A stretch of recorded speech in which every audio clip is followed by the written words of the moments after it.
లోక్సభ ఫలితాల్లో ఊహించని ఫలితాలు దక్కకపోయినా ప్రభుత్వాన్ని ఏర్పాటు చేసేందుకు కావలసిన సీట్లనైతే ఎన్డీఏ సాధించింది.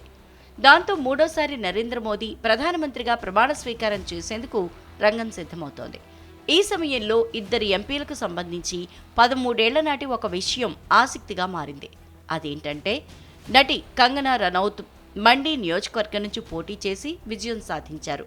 మరోపక్క ఎన్డీఏ కూటమికి పూర్తి మద్దతు పలుకుతున్న లోక్ జనశక్తి పార్టీ చీఫ్ చిరాగ్ పాస్వాన్ బీహార్లోని హాజీపూర్ స్థానం నుంచి గెలుపొందారు. వీరిద్దరూ ఒక సినిమాలో కలిసి నటించారన్న విషయం ఇప్పుడు ఆసక్తికరంగా మారింది. 2011లో వచ్చిన మిలేనా మిలే హమ్ చిత్రంలో హీరోయిన్గా చేశారు. అయితే ఆ చిత్రం ఫ్లాప్ టాక్ తెచ్చుకుంది. నటనపై ఆసక్తి ఉన్న చిరాగ్ ఈ సినిమాతో ఎంట్రీ ఇచ్చినప్పటికీ ఆశించిన ఫలితాన్ని అందుకోలేకపోయారు. తర్వాత రాజకీయ రంగ ప్రవేశం చేసి తండ్రి రామ్ విలాస్ పాస్వాన్ వారసత్వాన్ని అందిపుచ్చుకున్నారు. ప్రస్తుత ఎన్నికల్లో 5 చోట్ల తన పార్టీని గెలిపించుకున్నారు. అటు కంగన బాలీవుడ్లో అగ్ర కథానాయికగా ఉన్నారు. ఫ్యాషన్ క్వీన్, తను వెడ్స్ మను, మణికర్ణిక వంటి చిత్రాలతో ప్రేక్షకులను అలరించారు. ఇప్పుడు తొలిసారి ఎంపీగా లోక్సభలో అడుగుపెట్టనున్నారు. ఈ ఎన్నికల తర్వాత వీరికి సంబంధించిన వీడియో వైరల్ అవుతోంది.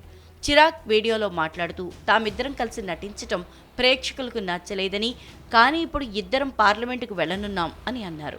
13 ఏళ్ల తర్వాత ఇద్దరూ కలిసి పార్లమెంట్లో కనిపించబోతున్నారు.